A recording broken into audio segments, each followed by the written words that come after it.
on top of the world, about to jump above it. Take it straight to the moon, 'cause we know how to rock it. Ain't no thing you can do, ain't no way to stop it. Now you feeling it too, let's get it started. Throw your hands in the air while the beat is dropping.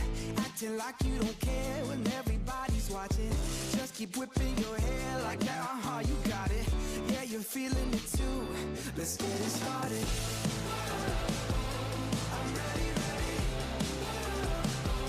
Let's get it, get it. I'm ready, ready. Are you ready, ready? Let's get it started.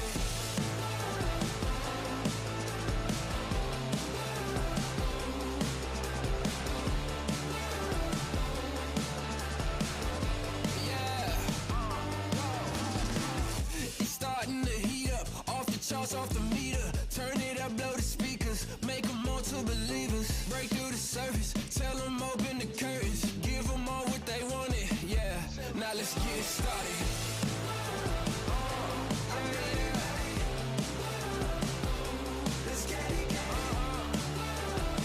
Yeah, I'm ready, ready. I'm ready. Are you ready, ready? I'm ready. Let's get it started. Yeah, yeah, I'm ready, ready. Let's get it, get it. I'm ready, ready. Let's go. Are you ready, ready? Let's get it started. Let's get it started. Let's get it, get it. Let's get it started. Let's get it started. Let's get it. Yeah, yeah, yeah. Give me something new. Time to break loose. Take it to another level. Now we on the move. Shout if you coming with me. Going over the limit. On your mark, keep it steady. So tell me, are you ready? I'm ready, ready. Let's get it, get it.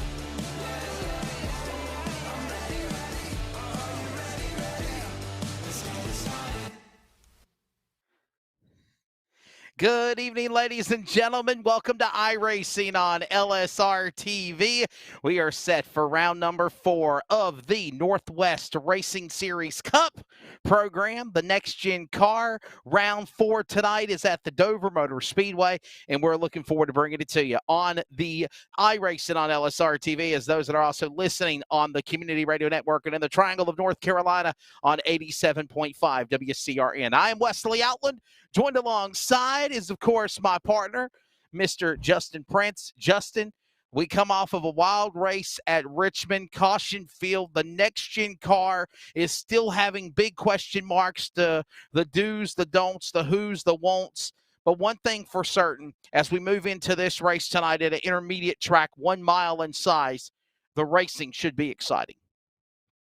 It absolutely should. It will be challenging, yes, because this is a concrete surface when it comes to Dover, which will always factor in when it comes to drivers' abilities in terms of grip and tire management.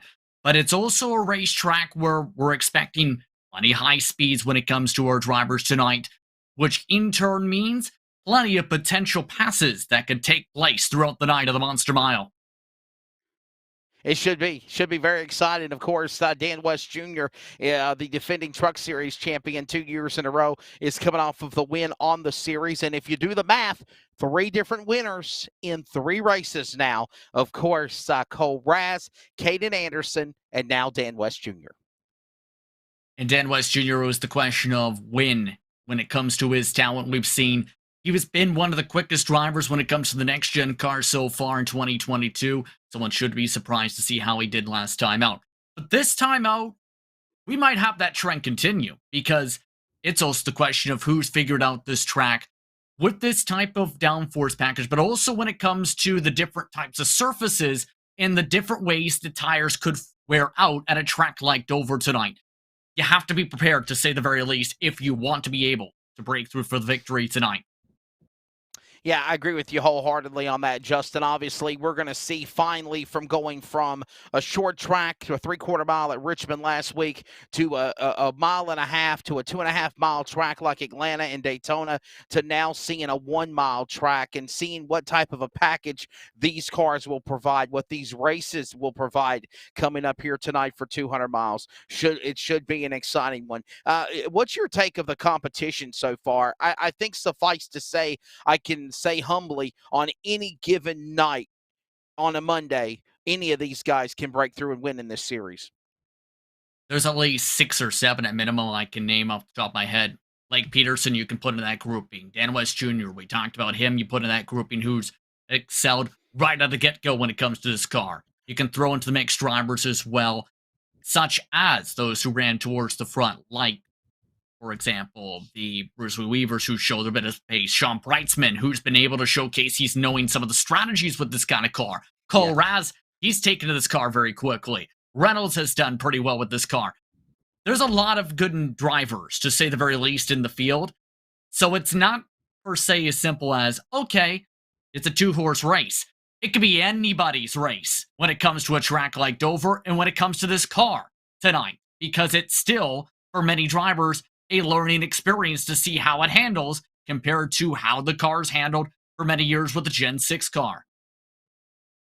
The stage is set. We're ready for round number 4 of the Northwest Racing Series Cup program tonight at Dover Motor Speedway. When we return after commercial break, we will take a look at the weather conditions presented by ML Performance and your race calendar. This is iRacing on LSRTV and the Community Radio Network.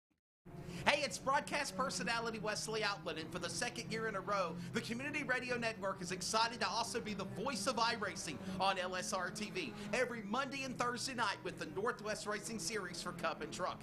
Join yours truly, Justin Prince and Samuel Dyer, every week as they race towards a championship. We're also on the radio in the Triangle in the Raleigh-Durham, North Carolina area at 87.5 WCRN and anywhere worldwide at wearecrn.com. Click play. Check out the coverage, the power of radio to the imagination of the listener, esports style. We are the Community Radio Network, the voice of iRacing on LSR TV. Check it out when you can, and replays are always up too. Back here at the Dover Motor Speedway, getting you set for the next round of the Northwest Racing Series.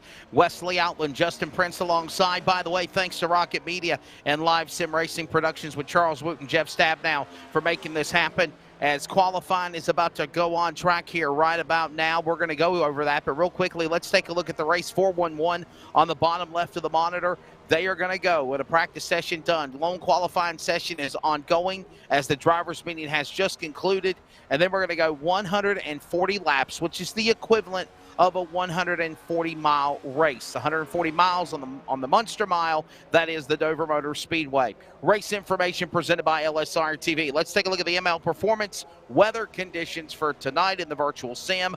72 for the air temp, ambient temperature. Track temp is 20 degrees warmer at 92. Wind speed at 6 miles an hour. And give or take, Justin, the cloud cover, sun coming out, cloud coming out. Back and forth, back and forth. I think this is also going to be very panicky and icky on the handling of these cars today. I think so, because the grip levels are fairly decent with the colder temperatures, but remember, when it comes to the concrete surface, especially on iRacing, the temperatures usually tend to go much higher than what you would see with normal asphalt, where a couple degrees Fahrenheit would pick up in terms of the track as well as with the rubber buildup. Sometimes the temperatures, some circuits with concrete, remember, can go up as high as 10 degrees. So as this night goes on, those temperatures may start to peak up. But the one asterisk to that is the in-sim time is nearly 4 p.m. for the drivers currently, Wesley. There's a chance that it could still go down, if not stagnate, because of the fact we're racing towards the later evening. Yeah, that's true. We'll keep an eye on that. Of course, it is later on in the day than as usual, like a 1 or 2 p.m. Eastern start time. Kind of virtual sims, what, about 3:30, 4 o'clock right now, Justin, I'm thinking? 3:45, right in the middle of that projection. Well, I was pretty close, wasn't I? Without just taking a guess of the weather and looking at the lights and everything else. So the light is the day conditions, if you will. So qualifying is ongoing right now. Lake Peterson at the top of the board with a 22.81. And how about this, Justin? 40 cars signed in, ready to go here tonight. Wow. A massive field of drivers at a track where usually you see a few competitors tend to shy away from this circuit. But for many drivers, I think they're seeing the chance to break through for victory tonight, as well as score valuable points with the chase towards a championship. But qualifying is already wrapped up, Wesley, and the times are close. Yes, sir, it certainly has. You want to talk about a very close points battle as well. We're still in week number 4, so points are always up for grabs. The field is gritting. Let's give you the Team 126 Racing starting lineup as we're ready to go at Dover Motor Speedway. Lake Peterson is on the pole. To the outside, Caden Anderson, the Atlanta winner. Row number 2, Will Fine, Ryan Bloom in 25. To the outside, Cole Rass in the number 10. Row 3, Bryce Beatty in 70, and John Ottenbacher, the Daytona truck winner, row 3. Row 4, Brian Reynolds in the 12, and Dan Lowther in 63. And to round out your top 10 tonight, Tristan Wood in 57, and Dennis Moore in 44. The number 4 of Brian Barnes will start in 11th spot tonight alongside the number 24 of Jeff Stabnow. Then Chris White in the number 6 this season starts alongside Vinnie McDonald in his 43. The triple 3 of James Vining, the Catman, starts alongside the 13 of Ryan Maines. He'll be followed by the 71 of Aaron Cooper. Stephen O'Hara drives the 41 from 18th spot. The winner last time out, Dan West Jr. in the 55, starts alongside old teammate in the 46 of Sean Breitzman in the top 20. Row number 11 will find Dana Rogers in the 07 to the outside, Dean Moore in 33. Row 12, Toby Ritter's Clifford in the 23 to the outside, Angel Ortega in the number 68. Row 13, Troy Daggett in 51 and Robert Campbell in the 54. Row 14 on the grid will find Gary Nichols in the 8 and Brett Johnson in the row number 7. And to round out the top 30 in row 15, Bruce Lee Weaver the 40 and Ron Hunter in the double deuce 22. Chris Camari's 15 machine starts 31st tonight, just 7 tenths off the pole mark. Carl Burke in the 53 starts 32nd. 33rd went to Roy Grande in the 18 machine, while Tyler Kim, after crashing qualifying, still put in a time 34 from the 30. The last driver to record a time is the number 58 of Stephen Paulison, and the first driver not to record one is the number 64 of Justin Yee. The last of the drivers of the grid include the 21 of Tyler King, the 11 of Frank Harris. The final row, row 20, is the 91 of Scott Hutchinson, and the number 85, BJ Duvall, rides shotgun tonight. So that is the lineup presented by Team 126 Racing. And the field will be coming to the green flag this time by from the bridge right there off of turn number 2, making their way to the 3rd turn of the concrete jungle. That is the Dover Motor Speedway. 140 miles, 140 laps, and it is about go time here at Dover. We're glad you're along for the ride. It's round number 4 of the Northwest Racing Series. The pace car drops onto the pit lane here at Dover off of turn number 4. The field makes their way to the Geico restart zone for the official start of this race. They creep crawl to the starting box. Green flag goes in the air, and it's time for the LSRTV Feel the Roar at the Munster Mile.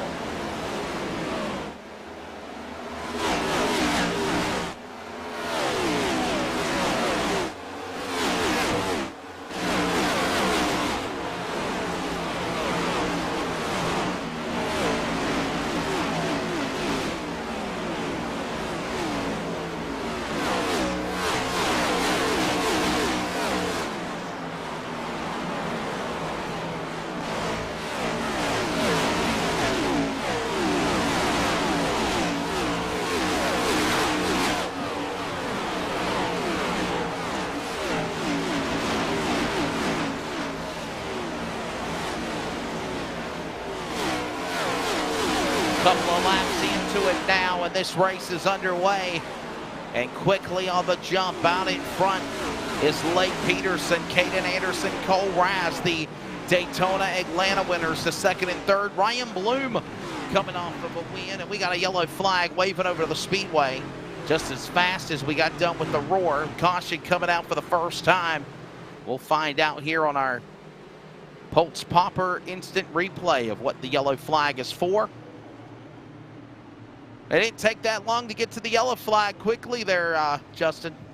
Was about to say the 68 in Ortega is the trigger for this caution flag, and one of the major talking points throughout the night is balancing the runs on turn 4 to make sure you don't go too strongly into it. Pulse Popper's instant replay will explain that especially. If you go too early into the gas tonight, you're likely going to end up going straight towards the outside wall or loop it. In the case of Ortega, he knew he was too quick in the gas, was getting tight, slammed the wall, got hit from behind for the 15, and that in turn led him down the track by the end of the straightaway into Frank Harris and spun him around to bring out the caution flag for the first time tonight. So the yellow flag out for the first time. Angel Ortega bringing us under yellow. Obviously in the early going of this event, so I'm thinking they're not going to come to the pits right now. Track position is a premium. Tires are a premium. Track position absolutely is. And I wouldn't be surprised if you haven't picked up any damage so far tonight. You're likely staying out for as long as you can. For the most part, around 25 laps or so. That's where that mark, I think, on a run, if there's a caution, you decide to come on in. Justin Yee, Frank Harris, Ortega, Hutchinson all elected to come down that time. Remember, there is a faster pair in Northwest Racing Series competition for its Cup Series this campaign. But keep in mind, there's also the potential if you stretch it too long during green flag runs today. This is a track notorious for popping tires at, as seen especially at the eNASCAR level. Several competitors blew their tires coming into the lane and crashed on entry because of it. Well, that's something we'll definitely keep an eye on here in the opening go of laps at the Munster Mile Dover Motor Speedway. As right now, Lake Peterson is the man out in front. Caden Anderson in that second position. Cole Raz, Ryan Bloom, Bryce Beatty, the top 5. Probably give him a couple of more laps under yellow because I really don't see hardly any takers coming down to the pit lane except Angel Ortega for service after his car was involved in the accident. And right now, looks like the lights are off on the pace car, Justin, and we will get ready for a restart next time by. Yes, indeed, and so far, things looking calm, at least at the very front, but that attrition we mentioned could be pivotal as the night goes on and really test drivers' abilities around Dover. It's always been a driver skill testing circuit because of that chance to spin off of turn 4, but also the importance of making sure you know where the grip lies. And as we've seen with the next-gen car, finding that grip balance can be a bit more difficult with the bigger tread of the tires. Yeah, without question, you're exactly right. The lights are off on the pace car. We will settle them in for a restart here at the Dover Motor Speedway after the conclusion of our first yellow flag of the race. Pace car dropping down onto the apron to the inside. Back to the Geico restart zone. Here they come, ready for the restart. See them lights, see them lines. The double and the single line is that restart box, and they'll come back to speed. Back underway here at Dover on the concrete mile, the Munster Mile. Who is Miles the Munster gonna eat up? Already Ortega's the first innocent victim. And now we come back to green to the back straightaway with Peterson leading. Anderson and Brass side by side at 3. Nice clean start for a majority of the pack as they try and battle hard in the battle for second. A wreck and get in turns 3 and 4. We're back under caution, heart of the pack. Spinning down the racetrack goes several cars. Ortega collected. Robert Gamble to the water barrels. But Ryan Maines in the number 13 is the trigger for caution 2 of the night. Yeah, the worst for wear there is Ryan Maines. As caution comes out, let's watch the replay here. This is alongside Dan West Jr., the winner at Richmond, by the way. And look at him, what a save in front of Ryan Maines. And just slammed into by a bunch of other cars. Oh, man. Ortega got a piece of it again. Yeah, just nowhere for him to go, and keep in mind, as you see the view for Robert Gamble, several drivers you're just hoping in this situation. I hope I'm not the one that gets bounced into with the ricochet off the wall. Gamble's just focusing on his marks, coming into turn 3, sees the incident in front, and right down the racetrack into his path with no chance to react other than hope for the best. Yeah, that's just nowhere to go for him, man. That's just tough break. Is again, still in the early going of this race, 9 of 140.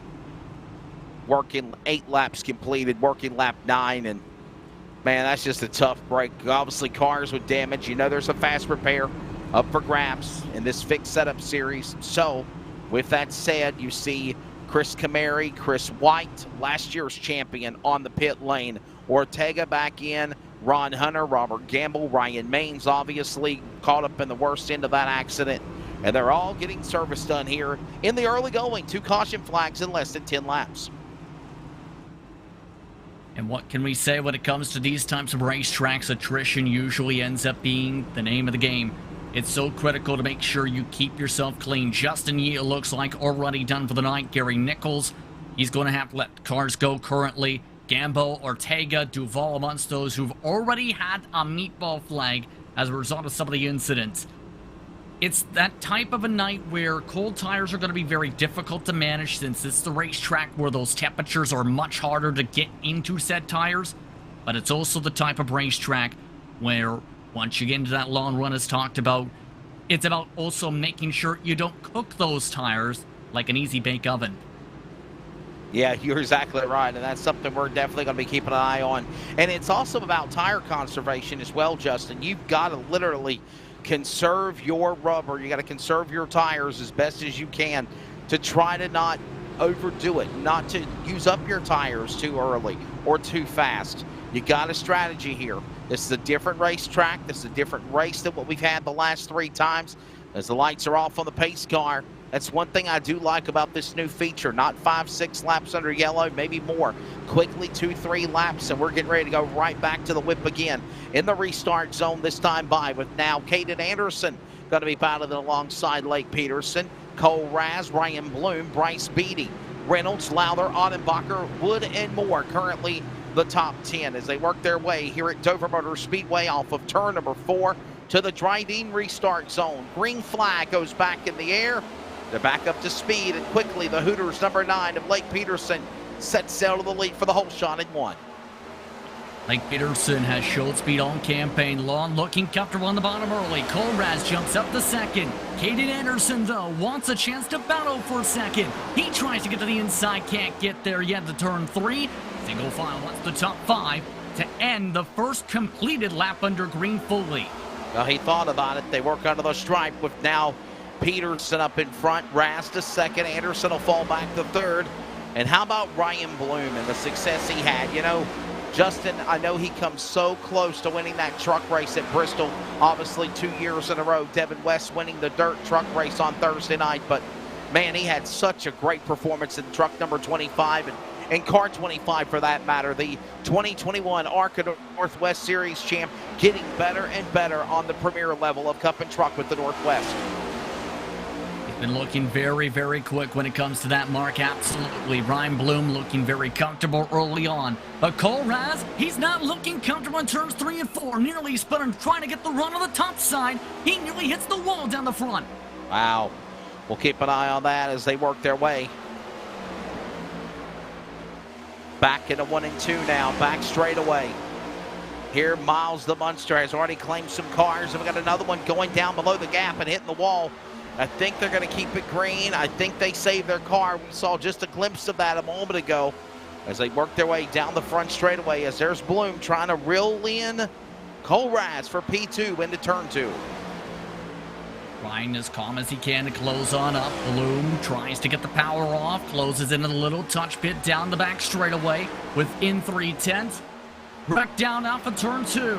Breitzman and company around in the vicinity. We're back under caution for the 3rd time. One car stopped along the backstretch. Jeff Stabnow is stopped along the inside of the track. Oh, man. Caution out. Jeff Stabnow. Sean Breitzman. A couple of LSRTV CRN cars. And look at this. Look at this. This color is different for Jeff Stabnow. Oh, my. He just turned into the fence. Nowhere to go. Yeah, just right towards that inside wall. And that's a common incident you may see with how tightly compressed those lines on corner exit can come to be. If you have someone make a mistake right within even a few car lengths, even 5 to 10, You're not going to have enough time to fully react because of how quick the speeds are on corner exit, more than 100 miles an hour once you're on the gas and coming towards that backstretch. 3 yellow flags since this race has got started, and the pit lane is open. Cars are coming down to the pit lane, at least some are. Some takers are that are in the back, but for the most part, top 10, top 15 all stay onto the racetrack. We've got Brian Barnes on pit lane, James Vining, the Catman, Ottenbacher, Daytona truck winner on the pit lane. Jeff Stabnow obviously getting service done from hitting the wall. Fast repair coming up for him. Sean Breitzman as well, Troy Daggett, Roy Grande, all of these that are on the pit lane right now. And for some of them, they're thinking big picture in case they need the gas in hand, especially knowing the distance for tonight. When you think about the mileage, it's essentially a one-stopper on fuel, but it's not necessarily that possibly on tires per se. And of course, the trends of the race usually don't lean that way when it comes to Dover. So for some, if they end up getting it rolling their direction, there is a chance, if they can keep clean like a Vining or a Breitzman, that they might be able to power ahead. The downside is most drivers I've noticed have been those involved in some of the attrition that have had to take that service so far. The ones who kept it clean, like Lake Peterson, they've been swimming in the lake of lead laps. And all the while, obviously, there's a whole lot more racing left to go. I mean, we're just in the early going to this, just 18 laps in, 17 completed, 140 laps of the distance of this 140-lap mile contest at Dover Motor Speedway. But all the while, Lake Peterson just patiently, methodically staying up in front. Nobody really mounting a charge. There's been a couple of battles for second, third, if you will, but for the most part, it's been all Caden Anderson falling back and Ryan Bloom and Cole Raz right now taking advantage, but still not able to run down the leader just yet. But still, again, Justin, there's still a lot of racing left to go. Plenty of racing, that's the critical thing. Well, yes, there's been a lot of pace laps so far. There's still 124 to go this time around when it comes to pace car. 123 like when we get the green. Check that, coming up to 122 to go. But regardless of that mark, you still have plenty of time to plan things out, try and figure out, okay, how am I going to get track position? Because this is also a tricky thing when it comes to this circuit. It can take you sometimes up to 10 laps to pass here because of the rhythm-based mindset you see at Dover. You try and say, I'm going to gain 5 spots. Some tracks, yes, we've seen that work somewhat. Dover, not so much. You have to maintain patience if you want to be good long run. Lights are off for the pace car. We'll try to reset and go again here for the Northwest iRacing Cup Series. This is, of course, round number 4 tonight at Dover. We're on to Vegas for the Truck Series on Thursday night. Of course, make sure you make your plans to join us for coverage of that. Same time, Northwest Truck Series. We'll have it for you on iRacing on LSRTV as well as on CRN, the Community Radio Network. And if you're in the Triangle of North Carolina, 87.5 FM WCRN. 20 laps when they come back to the Dryden restart zone with Peterson and Raz on the front row. Bloom and Anderson, row number 2. Of course, everybody else with Beatty with a comfortable spot right now, looking good, along with Tristan Wood. Some new drivers up in the top 10 that normally are mired in the back, ready to show their strengths as the weaknesses of 3 yellow flags have fell in the first 20 laps at Dover. Miles the Munster chopping them up as green flag comes back in the air. Once again, another great restart by Lake Peterson. He'll drift up on the outside lane and pull in front of Raz in 1. Back and forth, they continue to fight for that fight for second. Beatty now up to 5th after the restart. Tristan Wood 6th. More trouble starting to pop up possibly for Toby Ritters. Those drivers able to hold on though in the midst of the pack, except for Ritters with tech issues. Up to the wall goes Frank Harrison 3 and 4. We stay green. Yeah, they will. They'll stay under the green flag. Field works their way back down the front stretch now, 20 laps in. And Peterson out in front. Look at this battle now going on inside. Well, it's going on in the top 20, if you will. Whoa, trouble. Weaver got into Camara. Camara gets into Frank Harris, and they all go spinning, crashing down the back straightaway. Trouble. Caution out again. Oh, my. And it's looking like one of those nights, and it seems like one of those evenings in turn for Frank Harris where it rains, it pours. In that instance, Camary a couple times nearly making contact with cars in front, but this time it's Bruce Lee Weaver who gets loose, comes down in towards his right front, and Harris, as mentioned, not enough time to react, goes right to the back end, slams into it. Bye-bye race car, bye-bye several other front clips. By the way, bye-bye Toby Ritter's technical issue, he's also out. Several cars involved in that exchange. Of course, Frank Harris with damage, Ron Hunter with damage. And all the while, bad luck there. Let's take a look at it one more time on replay. This is on board with B.J. Duvall, the West Virginia native, now running in the Northwest. And watch this. Oh, well, he had, Captain Crunch, Munch and Crunch. Wow. Well, that's the perfect example, and the audible example, too, of how difficult it is to slow up when it comes to this car. And this was something emphasized at Richmond by drivers afterwards as well. If you hit the brakes by a certain percentage point, it ends up locking them up and sending you sliding, such as that there when it came to Duvall. You need to be careful on the brakes. They're not like the Gen 6 machines where you have a bit more leeway before you go into full lock. You hit them too quickly, you're spinning the car around in circles, or potentially into walls. Well, since we are under the yellow flag, we are coming up on the top of the hour. We'll pause for 10 seconds of network identification and go to commercial break. This is iRacing on LSRTV and the Community Radio Network. This is our series, So many different pieces that you have to watch out for. where the stakes are always higher, $300,000. where virtual meets reality, How bad do you want it? They're wasting no time getting at it. where the best thrive and the flawless win. This is the eNASCAR Coca-Cola iRacing Series. Hey, it's broadcast personality Wesley Outland, and for the second year in a row, the Community Radio Network is excited to also be the voice of iRacing on LSRTV every Monday and Thursday night with the Northwest Racing Series for Cup and Truck.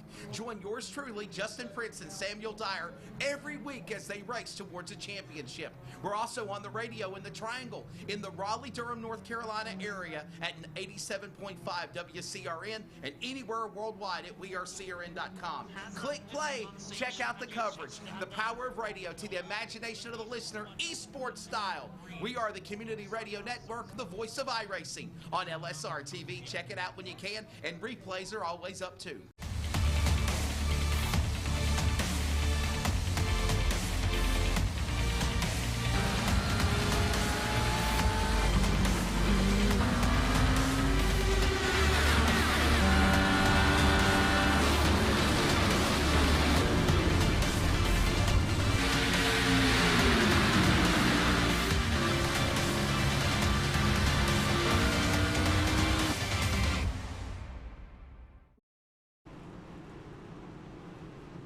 Back here at Dover Motor Speedway, race summary so far. Yellow flag. Oh, I was close, Justin. What did I say? Four cautions for 12 laps? It's up to 13, up to 14, in fact. Oh. Well, you were right at the time of the toss to I the was. break. Yes, I was. 4 cautions for 12 laps. Add those 2 laps under yellow, and it's 14. So I was dead on it. So anyhow, Justin, suffice to say, this has been a yellow flag the first 25 laps of the race. A lot of cautions. Cautions, precautions, to say the very least. And it just emphasizes why so many drivers emphasize track position. It's worth noting, though, a couple drivers, despite not qualifying well with their survival skills, are coming up through the pack in fast, Wesley. Dan West Jr., Dean Moore, Carl Burke, Brett Johnson, Tyler Keene amongst those up at least 10-plus positions already. You can also throw Tyler Kim into the mix as well.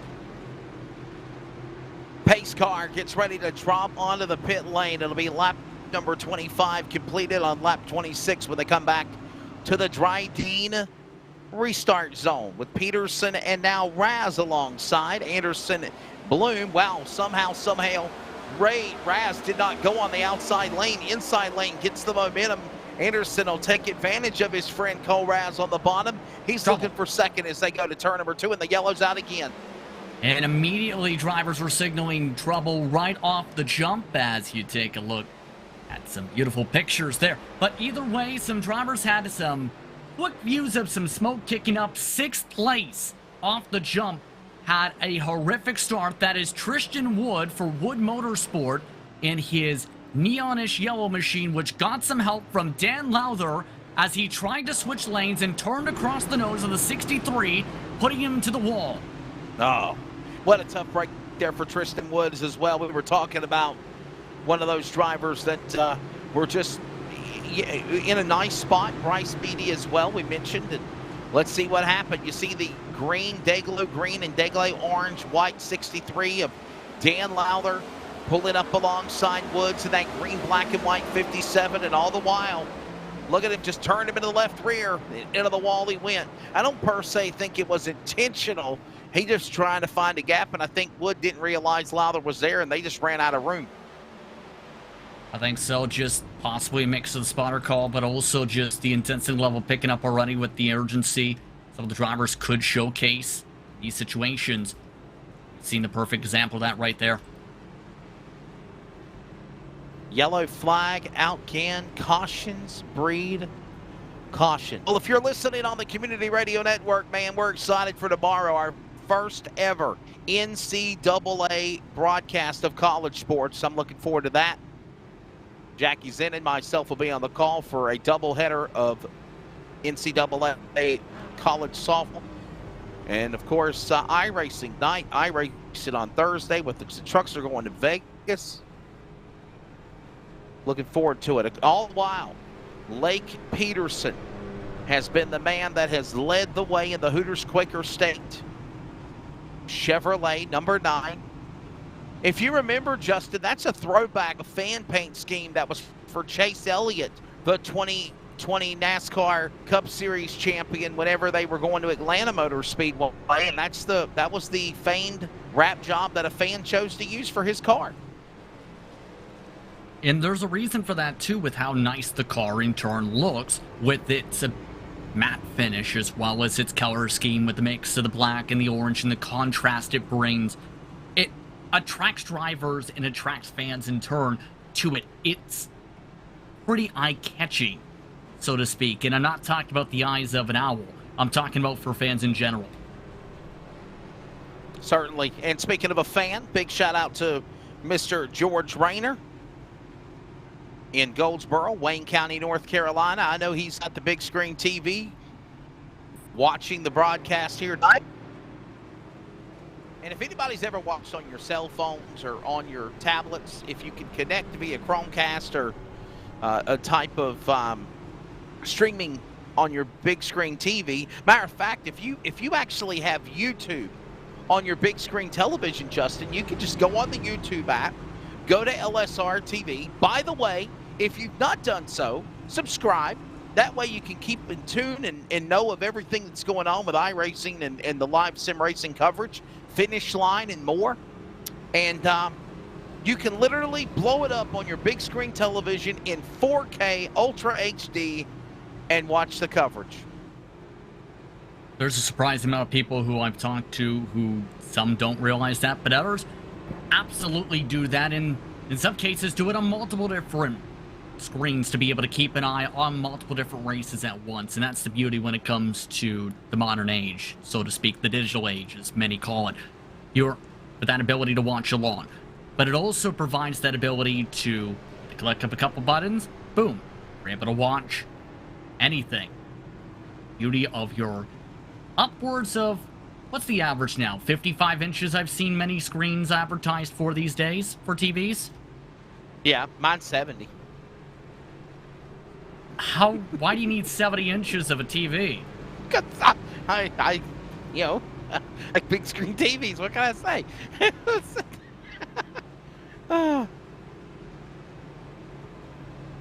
You don't have a big screen TV at your house, Justin? Come on. I mean, I used to have about a 50-inch, and that was when the normal size was around a 40. I think it's a 60-inch, actually. 55, 60-inch television. Yeah, there's the saying, right? Where over time, the more time passes, where the technology gets smaller and smaller, yes, but the demand gets more and more with the technological advances. There's a lot to discuss, though, when these drivers get the green next time around, though, and see if anyone's going to be able to get an advance, Wesley, on Lake Peterson with the lack of green flag laps so far for the chance to pounce on the 9. I'll just tell you this, Justin. I have a 42-inch big screen TV monitor in front of me when I call the race with you for iRacing on LSRTV. So I have a big screen TV. I have all the bells and whistles and timing and scoring and everything. If I had multiple monitors like our producer Charles would, I think I'd go back crazy. But yeah. I mean, I wouldn't mind having a bunch of 55-inch monitors to keep an eye on the action, see everything in picture clear clarity, to say the least. Are you looking at a laptop? 327-inch monitors for reference. Okay. All right. Well, there you go. All right. Bigger is better. Lights are off on the pace car. And we will set them up for the restart. It has been a yellow flag field event. 5 cautions in 30 laps. Hopefully we can settle in here with closing on over 100 laps to go to get a good green flag run. Peterson and Anderson alongside iRacing pace car drops down onto the pit lane. They'll work their way here at Dover Motor Speedway out of turn 4 back to the Dryden restart zone. Green flag as they come back through the gearboxes, and we're back underway. Peterson inside, Anderson outside, Razuga right where he left off for that second spot in 1. The best start, though, for Anderson. He keeps it side by side up to the exit of turn 2. Can't keep it going, though. Peterson clear for the race lead again, but Hayden Anderson holds serve for second. He tries to paint the bottom scene, can't make it stick fully as they make their way back to the front. Field comes back down to the start-finish line on board now with Cole Raz, the Daytona 500K winner in round 1 for the Northwest Series. Works his way, trying to close in on Anderson. Anderson up on the outside lane, and Raz is looking inside. He's looking outside. And believe it or not, even though he's in second, Justin, he's got some donuts on the side of that right side of the 37 out of 4. He's been very close to scraping the wall several times already. To the inside, Cole Raz in the battle now for P2. He tries to make it look easy. He does. He clears for second. Cole Raz makes the pass. Battle is on right behind him, meanwhile, for 4th. Beatty's got into the wall. He's loose at the top groove. Ryan Bloom takes back that spot. Bloom up to 4th again. And all the while, here comes now Dan West Jr., the 55 machine, peeking down to the inside of Bryce Beatty with that slip. Briar Reynolds will also say, excuse me, coming through. He'll clear him as well. And looks like Dennis Moore is also trying to make slim pickings on him to 3. And we got 1 in the grass. That's Duval. Duval with a problem into the grass. No caution. Looks like he'll exit. Green flag will remain. 35, 5 to 100 remaining here at Dover. AJ Duval blown motor is the cause, so that is going to be majorly costly to say the least. Meanwhile, in the battles down the back straight away, trying to reel things on in still. Bryce Beatty defends. Dennis Moore inside. Moore gets himself locked to the inside up 4. Beatty holds on for now, but the caution is out. Trouble behind him. Down the back straightaway in the battle for 28th position.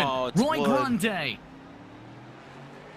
Oh, it's Grande. It's Wood again. And I would probably say his night is done now, Justin. Likely so. Let's take a look at the Pulse Poppers instant replay. He already had lost the front of the machine. Right in front of him, Grande gets loose, hits the wall, bounces off a car to his inside in the 57 of Wood. Was the driver at the very bottom of the 3 wide and got one of the hardest of the 3 licks. Grande having to take a tow as well. So here's what I wonder. Did Wood not take a fast repair when he got involved in that accident earlier? Maybe he didn't, and maybe he has to do the fast repair now. And again, that's why a lot of drivers like to hold on to it, Wesley, and that's the big discussion point to think of. If you take it in the first caution or so, there's a chance you end up getting yourself collected into an air incident. Boom, you don't have that fast repair. and you end up having potential to motor damage the rest of the way. So you need to be tactical about your choices. I'll tell you what, the best restart we saw was Caden Anderson, but quickly Cole Raz made quick work of him, and he moves back into that number 2 position. Ryan Bloom comfortably in the 4th position, as we mentioned, Anderson 3rd. And Dan West Jr. getting around, obviously, Bryce Beatty and Briar Reynolds, and he's moved into the top 5. So that right now, as it stands here, as we approach in a few more laps, 100 laps to go, 30 laps away, mind you, from halfway of this race. And this is yellow flag number 6, if you're keeping count, here at Dover Motor Speedway this evening. What can you say when it comes to Monster Mile? It likes to eat cars, and it's definitely been chewing on the competitors in their respective cars as a result of some of the attrition tonight. To answer some of the questions, it looks like Wood lightly stopped for now amongst those in their box. He does not have that fast repair check currently. Barnes, no Hood. Hutchinson, some damage repair manually done. It's looking towards that race where by the time they reach that fuel window, the drivers might not have to panic so much compared to if it was a longer run of a race so far, because the leaders have just been able to maintain track position if they've been able to stay up there. That's the critical part. Well, there is one positive to this most recent yellow flag. This was the longest green flag cycle that we had before the caution quickly came back out, green, yellow. So we are at least trying to get there. We need to. And Dover's is one of those tracks where, honestly, and we've seen it in reality, we can see it virtually as well, Justin, you could have a yellow flag field race like we've got now, and then it pans into a green flag run, or we've seen solid green flag runs for a long time. So it's just, the nature of the beast with Miles the Munster. It provides, we don't know. You never know what to expect, and that's the tough thing in general, is you can't plan for there being 25 cautions. You never know. You might enter a race thinking we're going to have caution, and you end up going green the entire way. You end up going to a race thinking, I trust my competitors to go green the whole way, and then you have a caution coming out of turn 2. There's so many different factors that come into play where the unexpected, you have to be prepared for it.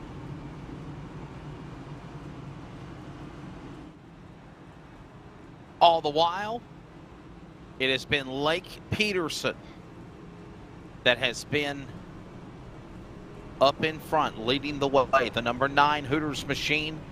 Dan, of course, Raz in 2nd. Caden Anderson 3rd. Ryan Bloom 4th. Lights will go off on the pace car. Dan West Jr., the top 5. Briar Reynolds, Dennis Moore, also in a nice spot. Followed by Dan Lowther. Dean Moore also. So the Beaver State drivers of Dennis Moore and Dean Moore doing really good. How about this in 10th? Tyler King up 27 positions since the drop of the green, Justin Prince, and he is in the top 10, the 21 car. That's been very impressive for Tyler King, who didn't put in a qualifying time, remember. In practice, he was actually in the final 6 cars on the pylon. He's completely flipped the script compared to what he showed coming into the race in of itself, and has really been able to dodge all the trouble, and because he's been able to stay out and not have to get repairs, that helps his forward progression to move ahead. You could also throw Carl Burke in there, albeit Burke has the right side of the car demolished. Field, again, make their way for the 7th time to the restart zone, the Dryden restart zone. Green flag goes back in the air. We're back underway with Lake Peterson gone. Raz on the outside. Here comes Anderson battling on the bottom, trying to hold off Bay of Dan West and Ryan Bloom. They're side by side. That goes on, going to 3. Up the track goes Cole Raz in turns 3 and 4. He tries to diamond it back down, able to hold off Anderson for now. Anderson just avoids the wall down the front. Dan West Jr., though, up to a race high 4th behind him. Yeah, here comes the DWJ entry out of Shelton, Washington. Powers his way around Ryan Bloom. And all the while now, this conga line of top 10 now stay up on the outside lane. Now back to the bottom, and they start the conga line and jump out of positions here. All the while, back to the line. Under 100 laps to go now. 26 laps next time by to halfway. It's Peterson since the drop of the green. Cole Raz, Anderson, West, Bloom. That's going on for third. Three-car battle to 3. Hard fighting still. Dan West Jr. tries to go up half a lane. Bloom tries to stink it towards the bottom groove. Both keep even off the corner. West Jr. loses a bit of ground. In fact, that time by the stripe, West Jr. with the quicker of the 2 laps compared to the top 3, but Bloom was a 10th quicker than West Jr. Watching them again now, and also the top 2 starting to pull away. That's Peterson and Raz. We watch this now battle for 3rd, 4th, and 5th, and it's about to become 6th now because Briar Reynolds right there in that gray and black car starting to close in behind the driver of Bloom. All the while, they work their way single file off turn 2. Still sorting themselves out still as Cole Raz runs away from them. Anderson starting to struggle with the aerodynamic. Cole Raz starting to find a way to get into his rhythm. He looks to turn the wrench for the race lead with an attempt. Trying to make that move. Here comes Peterson now. And all the while, he'll now play blocker on Cole Raz. Cole Raz, Daytona winner, looking for the lead. He goes inside. He goes outside. He'll close back under that machine as they go to 3. Raz tries to go up to the higher groove, tries to diamond it off turn 4, gets a good run, nearly gets towards the wall. Lake Peterson goes harder on the entry, he sends it in deep. Raz tries to use the banking as a ramp off 2. All the while, that continues to go on as they work their way back again off of turn number 4. Back into the corner, down the front straightaway, and there's that battle again for 3rd, 4th, 5th, and more.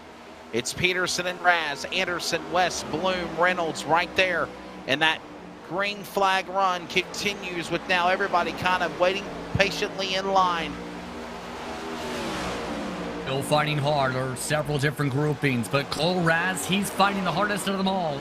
Near even on the race pace currently, still trying to use different lines, get clean air to the front nose. Still can't find a way to get to the inside or outside of Peterson yet. Peterson uses a harder entry this time. Higher up on the banking, Raz clips the apron, pushes up the track, just avoids the wall. Tries to open up that lane here one more time, where with that mistake, they still hold it together with Peterson still the leader. There's Raz, they're 1 and 2 coming across the start line. 20 laps to halfway in this race. Still aggressively fighting for that race lead. Raz starting to lose ground, gets a big bobble, nearly scrapes the wall down the back straightaway. Loses 2/10 as a result of the bobble. Through turns 3 and 4, Raz trying to still enter high, but the pace is starting to fall away for the number 10. And all the while, if you look up in the rear view mirror, or in the front view mirror, if you will, of Cole Raz's car, on the horizon is lap traffic about to overtake the leaders. There they are. You see just a glimpse of them, 4 or 5 cars in the distance. Closing in is Peterson and Raz. Right there, you're on board with the man in 2nd spot. Nothing there yet. They're getting closer. Down the front straightaway as they go to 1. It's Peterson by 5 car lengths to the corner. That traffic going to be very critical for these competitors to think about, because the saying of traffic taketh away will be critical. This track, known for being notorious for drivers getting trapped behind their competitors as they try and lap them and lose several seconds. Think that big picture currently. They're within about a few car lengths of the first of those drivers. It's the number 07, Dana Rogers in his blue and white machine. Checks up Lake Peterson off the corner. And Dana Rogers will air to the bottom of the racetrack, the snap-on blue and yellow 07, and says, have at it, boys. Clears them, and now there's more lap pick in the midst of the leaders. Can Cole Raz use the lap car as a pick to his advantage? 16 to halfway, now make it 15 to halfway next time around. It is Peterson, it is Raz. They've opened the interval up to Anderson by almost 3.5 seconds as they go to turn 3 and get by more lap traffic. Gary Nichols lost some time for Lake Peterson, though. Peterson had to lift down the back straightaway. His gap is back within 2/10. Cole Raz sees the blood on the water. He goes to the inside of the 91 of Hutchinson to lap him. He can't pick up any ground quite yet. To the inside this time goes the 57, Tristan Wood down the back. Make their way back to the corner. Here comes Raz one more time. Trying so hard to reel back in the leader of Peterson. Peterson still inside, outside. Nope, not even lap traffic will help Raz get around the man that has led from the drop of the green, 13 to halfway. 100 and, or about less than 83 laps to go in this event. Do the math. It has been the Peterson show, and we remember that numerous times last year on the Northwest Cup Series as well. He's just continuing to look for that first win of the season, and if he does, Justin, that is 4 winners in 4 races on the competition of the Northwest. And it should be surprised to see Lake Peterson really gaining some notoriety as a result of his driving ability over the past year, as talked about in the past. But now, he's being truly tested as well in his abilities at Dover. Traffic each time he's reached it. He's lost half a tenth trying to maneuver around anyone keeping the top. The latest of those drivers was Stephen Paulison down the front. Down the back straightaway, his gap still 4/10 over Cole Raz. And the next nemesis is going to be Frank Harris in his sights for the driver of Lake Peterson. That's now 26 cars on the lead lap, besides the cars that are on the racetrack multiple laps down or others that are out. Working now, 10 laps next time by to halfway. Frank Harris now, the next one that Peterson's after, as he's now under attack. Trouble, Here turn comes 3. Troy Daggett in trouble. Several The drivers slowing. 43. Yes, indeed. Several drivers slowing down, but it is indeed the 43 McDonald that is a part of that trouble. He was 3 wide into turn 3, no caution. We stay green. He made contact in the battle for 14th with Beatty, and those drivers significantly damaged. The leaders will have to find a way to quickly get around them. As a result of all that, Beatty is amongst those within a few car lengths or so for the 9 of Lake Peterson. John Odenbacher, the next man to go a lap down, as well as Ron Hunter. Troy Daggett also in that mix as they work their way back around the racetrack. No correction, that's Aaron Cooper. So John Odenbacher, Aaron Cooper, as Peterson going for a 2-for-1. Now he'll try to run down no correction, McDonald. And remember, McDonald's that big hiccup for everybody a moment ago where the caution didn't come out, but it was a big scare. All the while, Peterson, Raz losing ground and clears, though, past Odenbacher and Cooper as they go to 2. That was very hairy, though, when it came to the 9 for Peterson. Lost a lot of his buffering turn with Cole Raz. Holding on to the bottom side still now is Vinnie McDonald. That takes away the clean air for the race leader. Peterson tries to build up the power. He still gains a bit of ground off of turn 4. Dives hard to the inside of the 43. 43 McDonald gives him into space to the point where he's in the wall. Yeah, he got up in the wall and just literally opened the door now for Raz to grab easily. So Peterson and Raz will finally get around them. Now McDonald and Odenbacher, a couple of lap cars battle. And all the while, Lake Peterson strategically, methodically, easily getting through lap traffic. It has not become a hindrance for him whatsoever. And honestly, you think 65 laps in, longest green flag run of the race now here, Justin. It's not showing any signs for Peterson that he's losing ground on Raz. Raz cannot seem to catch the 9. Every time he gets up to his back door, finally the afterburners of Peterson kicks in and he's gone. The big difference so far, Peterson's quicker in clean air. Raz has been quicker when it comes to navigating the traffic. And that could be that equalizing factor a bit in the heavier parts of the pack. In particular, 11th on back, that's a hornet's nest the leaders will have to face in the next little while, because Chris White, who was the first of the drivers who talked off under the previous cautions, he's holding off Stephen O'Hare, Bryce Beatty, Troy Daggett, and a whole pack of cars who are all trying to find a way around the number 6 and have not been able to do so yet despite his significant damage. There's the Munchos Ford of Chris White, the defending Northwest Series champion, in his Mustang right now, working around the racetrack. He currently sits in the number 11 position outside the top 10. Behind him, Stephen O'Hare in 41. You just saw a glimpse of him right there in the American Touch-Up Ford. Also, Bryce Beatty. And I must say, Justin, What a drive for Josh Beatty right now, or Bryce Beatty, staying out of trouble, being in contention. And that's what it's got to take. To first win the race, you must first finish. And he is right now methodically doing what he needs to do. Just hold his line, stay out of trouble, but be in the cat's whisker to make something happen at the late rally. And keep in mind, he already had to use one of those cat lives we talked about moments ago with that incident 3 wide into turn 3. He's still dealing with some of the damage, but he's been able to bounce back and pick up the pace in the 23.8s currently. About 0.8 of a second fall off for majority of the pack. In fact, he's matching the pace shown by the top 3. It's just the track position that's the big struggle for him. Raz has opened up, or he's back behind Peterson now by 1.5 seconds. As we see Beatty there continuing to make laps around the racetrack. We are coming up on halfway. Halfway this time by 70 laps down, 70 laps to go. As there you see Beatty continuing to show him going around the racetrack, watching his line in 13th. Daggett trying to reel him in. There's that Mountain Dew Racing green stripes, number 51. Troy Daggett also closing in on the B&B Automotive. Number 70, all the while we're halfway home. Very quickly this run has gone so far, and this is a trend too. You log laps at Dover, they go by quickly, about 2 laps per minute. You can quickly finish things off. But keep in mind, a majority of the field will have to pit soon, especially those who have not topped off or were involved in some of the incidents and may have not taken fuel in turn. So that's going to be interesting how that strategy dynamic plays out. 72 laps staying out in total, with the pace laps, mind you. For your top 10 drivers on circuit, 13 seconds separate them currently. Anderson, once one of the closest battles, trying to hold off Ryan Bloom and Dan West Jr., who are coming in fast with Dennis Moore.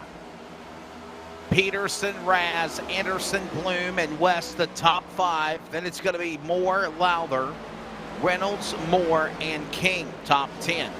All the while, that's the way it stands just after halfway. The longest green flag run of the race is ongoing now. As there's Ryan Bloom trying to close in on Caden Anderson. This is for third. They work off of turn 4. Dennis Moore, last time by, did make his way around Dan West Jr. through turns 1 and 2. He's been one of the better drivers in 1 and 2 throughout the night for the Beaver State Racing Machine outlet.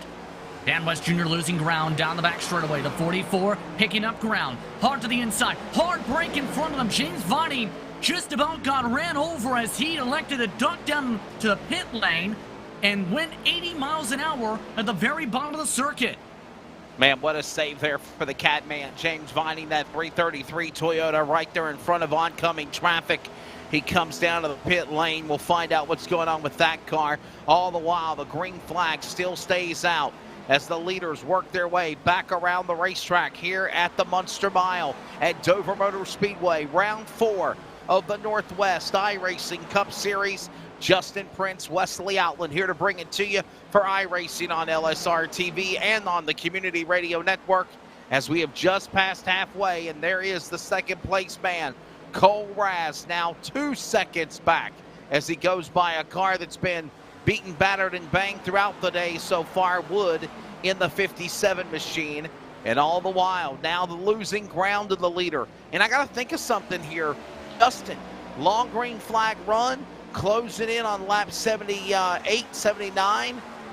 Could we see green flag pit stops if necessary? It might be a premium here.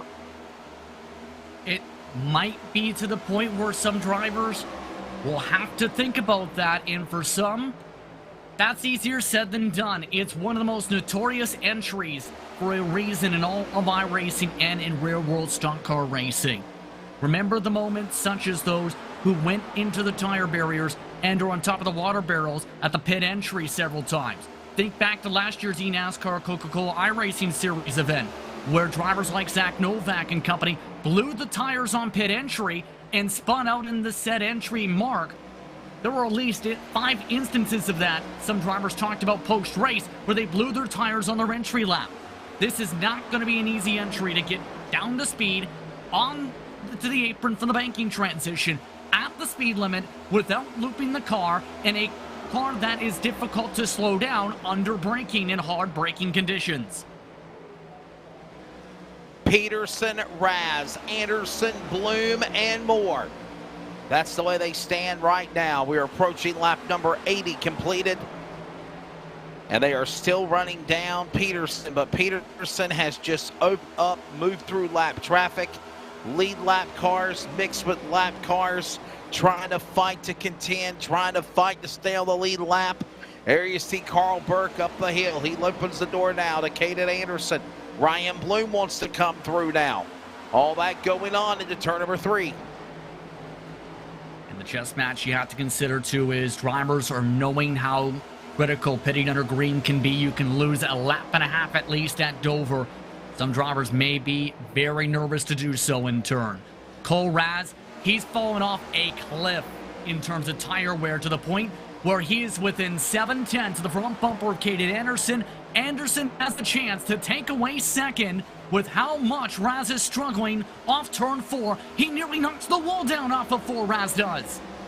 Yeah, Raz is in stealth mode now. He's trying to find whatever grip and get around this racetrack, or you got to wonder if he's already used up his tires, trying to find the opportunity to try to run down the leader, Peterson. He's nowhere in his sights. There is the man right there coming off turn 4.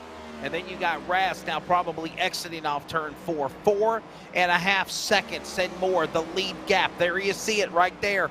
From turn 2 to halfway to the back straightaway, your leader is. And now finally, 4 or 5 seconds later, Raz and Anderson, who are second and third, now to the back straightaway. So here's the thing. You see him going to 3. You got Peterson coming across the start-finish line right about now. When you see fall off this significant, it's the very telling sign of someone who burned up the right front tire to the point where they can't rotate the car. Raz goes up the hill. Anderson stays to the bottom. Anderson nearly slides into Raz's door. Anderson clear for second. Ryan Bloom times his way for third. Dennis Moore tries to follow the conga line. Stuck up top is Raz. Raz burps the throttle off turn 4. Up into second fully is Anderson. Bloom on the inside. Dennis Moore will now follow. They want to go after Raz for those positions 4 and 5. Improving those spots. Raz under attack. Bloom clears the 10.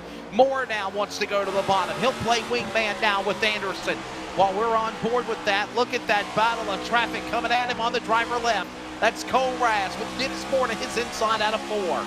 And he's stuck behind a lap car. Now in the 4, Brian Barnes takes it 3 wide with the lap car. Barnes moves up to the wall. Nearly gets in the whip. Moore sends it inside. Moore gets the squeeze. Raz pinches down. Bruce Weaver taken 3 wide. Moore backs out of it. Dan West Jr. to the back bumper of Moore now. Barnes backs out of it fully to let West Jr. go. Bruce Weaver does the same. Barnes dives the corner. Absolute madness before pit stops. Yeah, they thought about it as they worked their way back across the start-finish line. All the while, the number 10 of Cole Raz now falling back to 4th. Talk about tire wear, talk about using up your handling on your car. It is happening to the driver of Cole Raz. He is now fell back. Dennis Moore just could not seem to get around him, and Dan West Jr., Lowther, all those cars are now in the midst of trying to run them down. They're single file still as we are 10 to lap 100. It's still Peterson the leader out of 2. Been incredible how far some of these drivers have stretched in the gas tank so far, but eventually they'll have to duck down. Dan West Jr., though, he's been amongst those who've been trying to charge ahead. After qualifying 19th, he dimes the corner, tries to close back up to Moore and Raz. Raz right now holding off the 44, half a car length between them. Dan West Jr. within 1/10 of that. To the back bumper nearly of the 44 down the back. Back straight away, there you see Dennis Moore trying to reel in Raz to get for that spot. Dan West Jr. is also there all the while. Lap 91 completed. 9 to lap 100. Here at halfway, it was all Peterson. At the drop of the green, it was all Peterson. Right now, it is still Lake Peterson dominating Miles the Munster. But still a lot of racing left to go, and you got to think as we approach lap 100, green flag stops have got to be looming. If we don't get a caution flag, longest green flag run of the race continues on. Peterson, Anderson, Raz, and Moore now going at it for 4th and 5th and 2. Still fighting hard. Raz Half a lane up off of turn 2, dodges the car off the pit lane. Dean Moore, who's struggling with some motor trouble after a spin down the front a while ago. Moore, the other Moore, Dennis Moore, tries to go up to the top. Can't get the run yet on Cole Raz as Raz plays full defense. 47 to go. Holding on to that spot, holding on to that line all the while. Battle, best battle. There you see it right here for 3rd, 4th, and 5th. Or for 4th, 5th, and 6th for that matter, because Peterson, Bloom, and Raz. Peterson and Bloom have pulled away. Raz under attack. And the pit window is open. Caden Anderson has dunked down for his stop to make it to the end on the gas with under 50 to go. He's the first of the leaders in. Down to the speed limit, about 35 miles per hour. This treacherous pit entry, he waited until the entry to turn 3 to go down to the apron, kept it conservative. When it comes to this next-gen car, the major factor, too, will be, can he do this properly? One more is pitting this time. It is Vinnie McDonald into turn 3 looking to duck down. He is going massively conservative. He pit down the backstretch and rolled 70 miles an hour and less down on the apron. More expected to come this time, including Dennis Moore. Caden Anderson, the Yakima, Washington driver on the pit lane. Here comes the Beaver State entry number 44. Dennis Moore come into pit. Also, Dan West Jr. drops onto the pit lane. All these drivers coming in. Johnson in the 7th, the money stop. It is fuel, it is tires, it is to the home stretch. And obviously, many wanted a caution. It's not going to happen. We still stay under the green, and green flag pit stops will change the entire sequence of events. And another thing you got to think, Justin, as you mentioned, you don't want to make mistakes, because if you do, you are more mired back than in a caution flag run pitting. You can go several laps down, and if you get a penalty, that even makes it worse, and it ends your chances to win. Perfect example, a speeding penalty, Brett Johnson in his pit entry. It's a 40-second stop and hold on iRacing if you speed. That means you're out of contention and then some if you end up going over that limit, as well as potentially if you exit the pit lane unsafely, as in going before the blue cone on the back straightaway out of turn 2. Brian Reynolds in amongst those ducking on down. Only a few drivers are yet to take service. Peterson, Bloom, Raz, Dan Lowther, Tyler King, Carl Burke, Tyler Kim, Aaron Cooper, Dana Rogers amongst those stretching it, hoping for the caution with 41 to go. And all the while, there's only 9 cars on the lead lap as we see Ryan Bloom moving by Wood again. Anderson also right there. Remember Caden Anderson, we mentioned he is 2 laps down after making green flag pit stops, but he's right there in the crosshairs of the leaders. So we're thinking, Justin, if Caden Anderson played his cards right on pit strategy when everyone else pits, unless they get a caution, Peterson, when he finally does come in, it is going to cycle Caden Anderson back around to the lead unofficially. Alric indeed, but whoop, Hunter in the wall. Yes, indeed, some trouble down the front straight away with some of the traffic. Still staying green meanwhile, though, after some scattering. Drivers like Caden Anderson able to avoid Ron Hunter as a result of that trouble down off of turn 4. But it's worth noting the fall off compared to the Gen 6 era, Wesley, massively different. How different? The tire wear in the Gen 6 era at Dover could be upwards, in some cases up to 3 seconds. For Lake Peterson, he's kept it within 1 second of fall off. That is absolutely incredible amount of fall off rate. Some drivers here comes the leader up to 1.4 as Peterson has to come in for the gas. Here comes the man that's dominated 102 circuits now, coming onto the pit lane. He will get. Also, Dan Lowther coming into the pit lane with that Cincinnati Bengals color, number 63, also onto the pit lane. More cars are pitting, and here is the money stop. Cycle around and give the lead to Ryan Bloom. Peterson wants to hit his marks, not have any mistakes. He's at pit stall 1. And it's going to be very important to make sure he gets the clean exit as well. Of note, Dan Lowther picked up a speeding penalty in his service moments ago. So take Dan Lowther out of contention. Remember how quick he's been in this era. But now for Lake Peterson, where will he cycle? Off and away. Anderson still about 3 or so seconds back. It's going to be pretty close. Anderson currently making his way through turn 2, but down the back straightaway, Peterson does cycle ahead with incredible precision on long run pace for the number 9. We saw our aerial coverage from the copter presented by LSRTV. Just some of the overview of everything that's going on here with Dover Motor Speedway as we approach the final 34 laps of this race. To the home stretch they go. And now Ryan Bloom, the leader. Sean Breitzman, 11 seconds back to the leader of Bloom. Whitewell, Beatty, O'Hare, some of these cars that have not pitted. And all the while, Anderson still 1 lap down. This strategy is going to come back and hurt others, as right now, Justin, only 6 cars on the lead lap is it. And Ryan Bloom still the man out in front in 25 as Dennis goes around him in 44. As Bloom Here ducks comes the into leader. There he goes. This one, the cycle. And keep in mind, Battle for the Race lead has another wrinkle, keep in mind. With all of that happened there, Wesley, technical issue, Cole Raz, he's out of the race in the 10. Oh, no. Oh, what heartbreak there for the California native. Cole Raz out of this event, and he was such a strong contender earlier, the Daytona winner. Ryan Bloom now cycles around and gives the lead to Sean Breitzman. This is all going to get very intriguing too, because the next part of that layer of factors to consider, the drivers who came down during the cautions. Sean Breitzman is 71 laps into his stint. He's now the leader. He can probably go another 10 laps or so in those 20 gallons in that tank total when you pull into the lane. He only had that 8-second top off after being involved in one of the earlier cautions in this race with 30 to go. He's looking for the magic caution-giving tree. Will it come out is the question, or is that tree somewhere else tonight? Yeah, that's exactly right.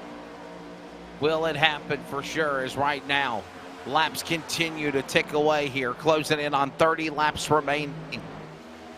And all the while now, the Breitzman Gantry of the 2020 Cup Series champ for Northwest, originally from Puyallup, Washington, now from Tucson, Arizona, in that Breitz's Boutique Toyota, now out in front. Bryce Beatty in second.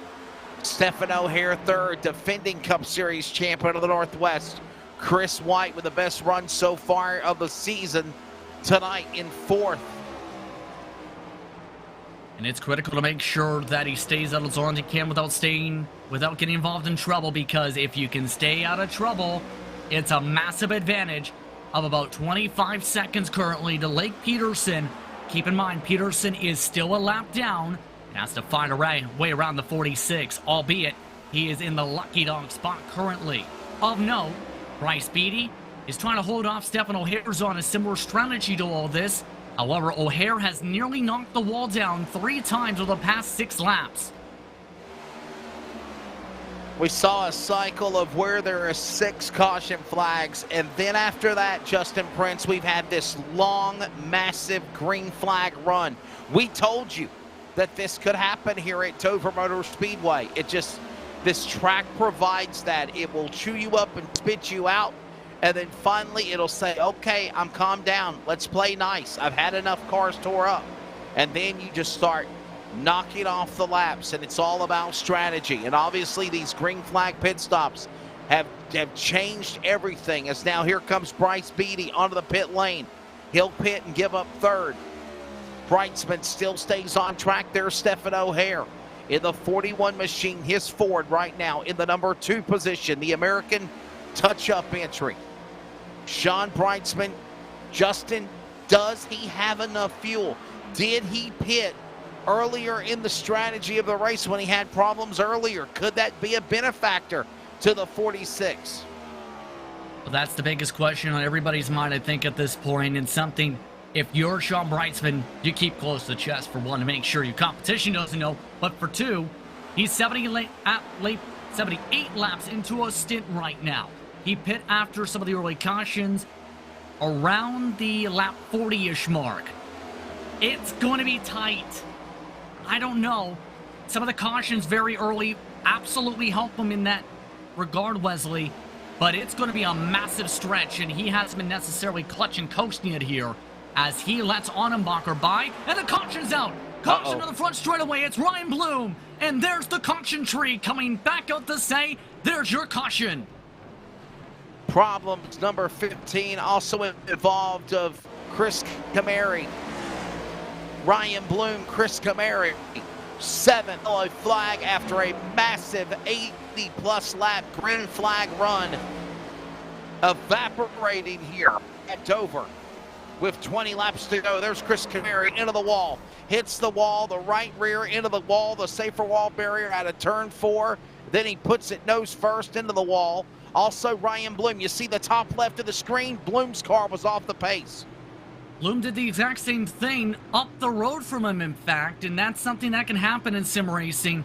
One driver gets tied up in front of you, the next driver gets even more tight. In the case of Ryan Bloom, he ended up slamming off the inside and shearing off the front nose as well, but Sean Breitzman, Stefan O'Hare, Chris White, Troy Daggett, all just got the gift of the night. Peterson, Barnes did get their laps back, it appears, before the caution. And cars that needed to pit are pitting now. As you just saw Sean Breitzman come down to the pit lane. Chris White, Stefan O'Hare, Troy Daggett. This race just got so intriguing, and it's going to be a really big challenge now, I think, for drivers like Peterson. Can they make a pass for the race lead? Because Peterson's had clean air most of the night. This is his true test, to say the least. By the way, Lucky Dog, Caden Anderson, everybody else will either need to take the wave or hope to get in our caution if they elect to take the tires, because a lot of those drivers, Wesley, they're in a tough spot. Some of them are 22 laps into their runs in many cases.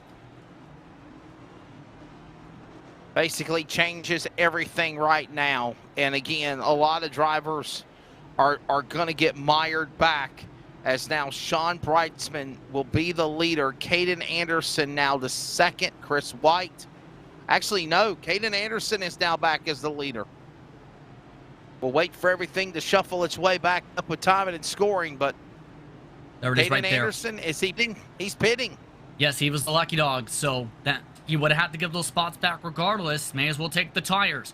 But either way, this is a really tough spot for drivers like Dennis Moore, though, who are amongst those who will have to take a wave. For drivers you can throw into the mix, such as you can put in Tyler King.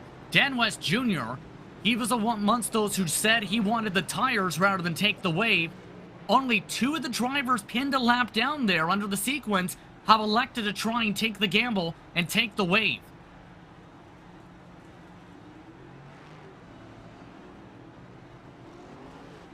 This is rather interesting as we see more cars exiting off the pit lane here. Caden Anderson, again, the lucky dog, or the free pass, if you will. He goes back to the lead lap. He takes advantage and goes back to the pits, puts on 4 new tires. You know Justin Prince is going to be charging to get back to the front. I wouldn't be surprised to see him potentially battling for at least a top 3, depending on how things fare out here. This is going to be challenging for him, though, because we've seen how difficult it is to set up a move unless you can pressurize a mistake and get into a good rhythm to do so. But the main thing I've noticed, though, is a lot of drivers are making a lot of mistakes. That's to be expected with the next-gen car, to say the least, with the experience levels, with drivers trying to get grips of things here at Dover for tonight's action. But the wave around cars going around, just 9 currently are scored on the lead lap as a result of the caution period. Absolute race changer. And out of those battling for the lucky dog, just 6 are 1 lap down. And all the while, this is not done yet. Lights are going to go off on the pace car. Let's look at the race summary again before we go back to the green one more time. I think we're at 7 caution flags now. for 27 laps and 7 lead changes. Sean Breitzman, we know about him doing strategy. Got caught up in an incident earlier with Jeff Stabnow and has worked his way back into the front, back in the saddle again. Look at those cars, at least the top 3, top 4. Beaten, battered, banged, bruised, damaged, and still in the fight. Breitzman gets ready. Oh boy, did he hit the gas a little too quickly there. Oh my goodness, Justin. Boy, Breitzman got a big jump on the restart. That's going to be an intriguing question, to say the least, but he also had Chris White really backing it up. White has lost second as a result. O'Hare to second. O'Hare back under fire into turn 3. To the inside goes the 6th. Caution is out into turn 3. A couple drivers in trouble, including some by the pits. Another in the heart of turn 3. And McDonald had spun before the green even launched, and he's brought it around again. Old McDonald goes around. EIO Dover. 43 into the wall. Look at that. Oh, man. And keep in mind, it's talked about before the green even waved, he nearly ran over Anderson, and he spun it around before the green, and then he goes around again, and then they stack up hard around in turn 3 as well. Amongst those involved, Brett Johnson, Frank Harris again, several more.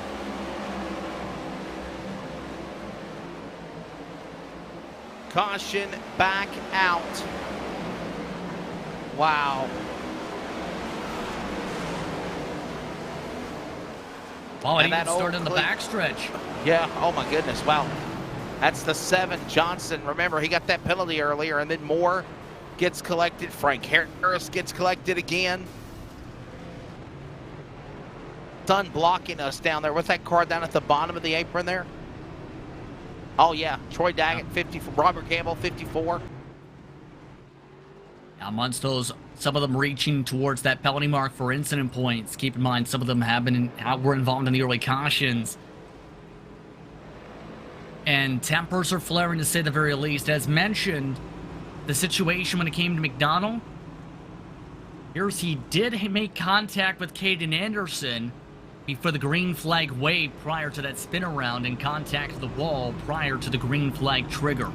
Oh, man. That's, wow. My question is, did Breitzman jump?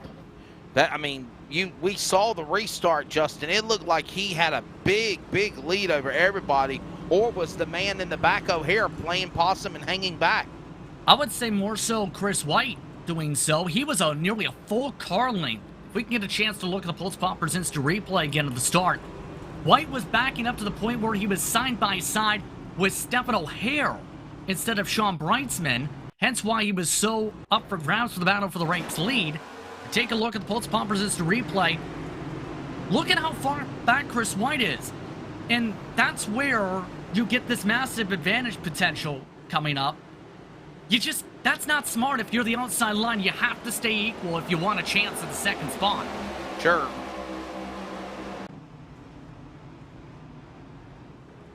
No doubt. And that's something we're going to keep our eye on here and watch. Man, look at Chris White, Justin, man. Right there, hanging in position. He sits there in third.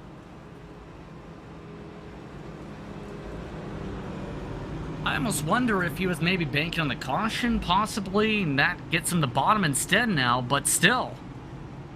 I'd rather still, at the very least, battle in second. Instead of having to battle 2 cars, you only have to just battle the 1 in theory. Although you also have, like, Peterson out here outside, which is going to make things even more interesting.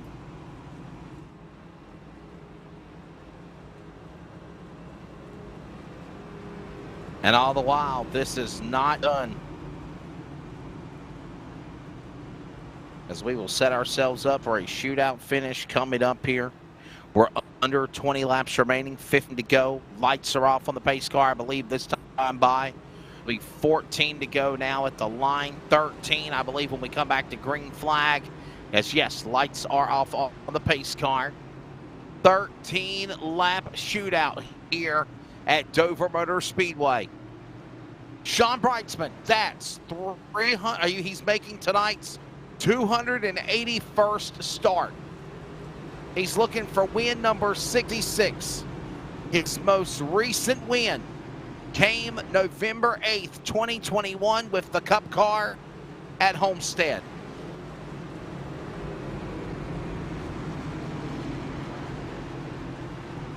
Comfortable spot possibly to do so. Track position is king when it comes to Dover, to say the very least. He rolled a strategy dice, and it landed strongly for him in turn. Keep in mind, he's won here at Dover in the past. Remember Season 2 of the Cup Series, May 24th, 2021? That's right. Won that race too. 65 wins, 28 poles, 169 top 5s, 209 top 10s in his career of Northwest Cup and Truck competition. Field comes back, the Dryden restart zone, green flag, 13 to go, and Sean Breitzman says, sayonara. Miles the Munster, you're mine. He's looking for win 66 out of 2. That's going to be interesting to see how this plays out as well, with how things went behind him, with some of the potential of the lane change. Remember, you can't change lanes before the start and finish line. There may have been some of that in the battle going on for second, but we still see the battle going on for that spot as well. Peterson inside, dives his way past the 41. Chris White wants third back, tries to get it. 12 laps to go down the turn number 3. Here Chris White now after O'Hare for that spot. Off the corner. 11 remaining. All the while, Breitzman, and here comes the pole man, Peterson, back up there again. That battle goes on for the lead. It's still single file. Now they go single file. And O'Hare, he turned him. White gets into O'Hare. They wreck. They crash. Barnes is involved. More cars. Ryan King, Briar Reynolds, Troy Daggett. Oh my, the big one. With 11 to go here at Dover. And Miles the Munster is just chomping them up one more time. Well, it's Popper's instant replay. Aerial coverage provided by LSRTV, and it's simple. Chris White got loose off 2, overcorrects, gets in the quarter panel of the 41, and the big one strikes at the Monster Mile. Remember those old VHS tapes, which involved some of the big incidents of the 1990s? That kind of went from that playbook from one of the, at the time, NASCAR Xfinity Series races from that day, where the whole backstretch got blocked.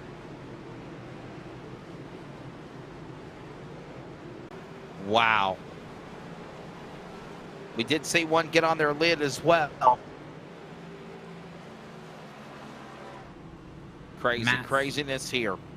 Tyler Kane, significant damage. Troy Daggett again amongst those who absolutely got demolished in that situation. The car upside down, by the way, was indeed King.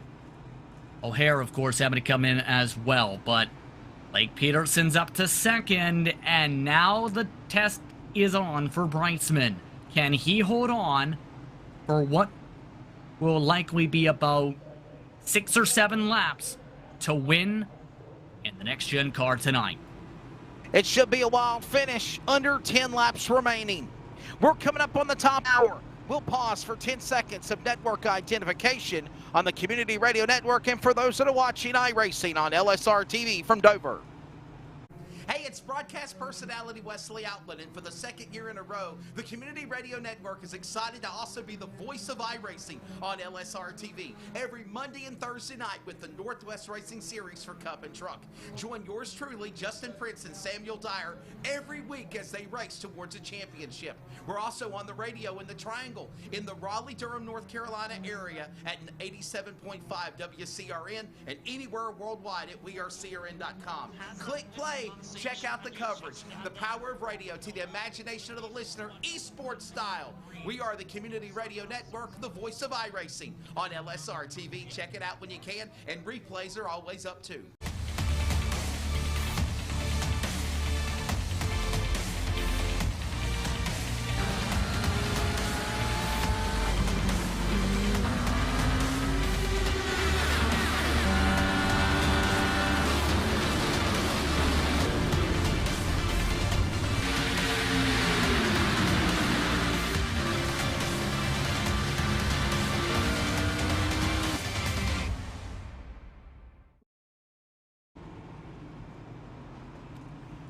Shootout time at Dover. All right, just for grins, what's our race summary on the bottom left? I think we're at cautions with 8 to go. 9 cautions. 9 cautions, 34 laps under yellow, 7 lead changes. Justin Prince, Wesley Outland back with you. Great work by Charles Wooten and Jeff Stabnow, the Rocket Media Live Sim Racing Productions crew. And Justin, we set ourselves up for a man up 19 spots since the green to win this race. Sean Breitzman looking for win 66. And Lake Peterson right now, the number 9, one of the dominators last year of the season.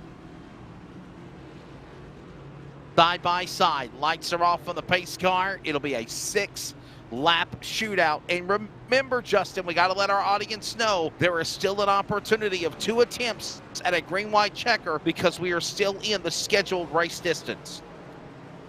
It's been an intriguing night where we've seen the endurance test being tested by drivers as well as the traffic management, but now it comes down to what's been seen in the past by drivers like Breitzman, who are willing to take gambles. If you end up striking at the right time on that call, guess where you find yourself?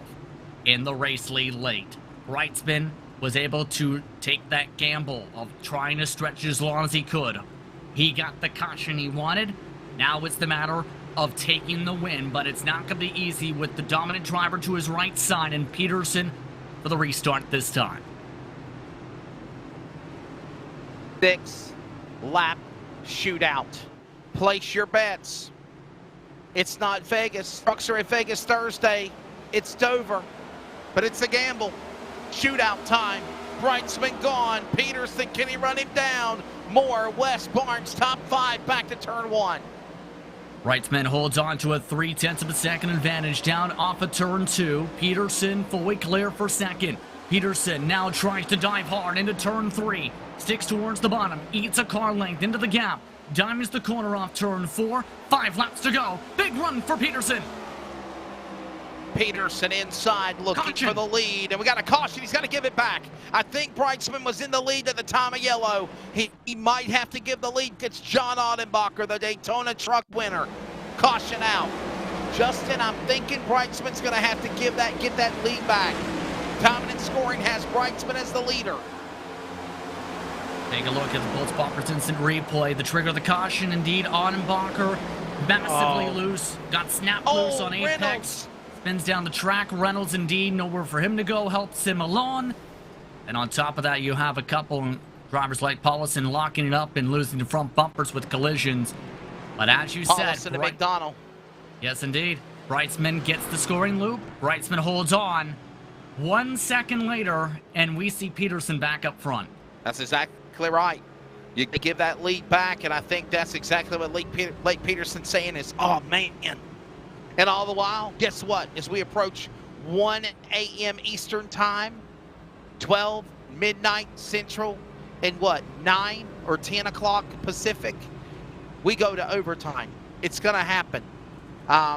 We got 4? They're coming out of the round. 3 to go, 2 to go. Justin, I'm thinking strategically we're probably looking at overtime number 1. Definitely approaching that window by the time they get the 1 to go signal. Next time around, the sim should give that confirmation to drivers.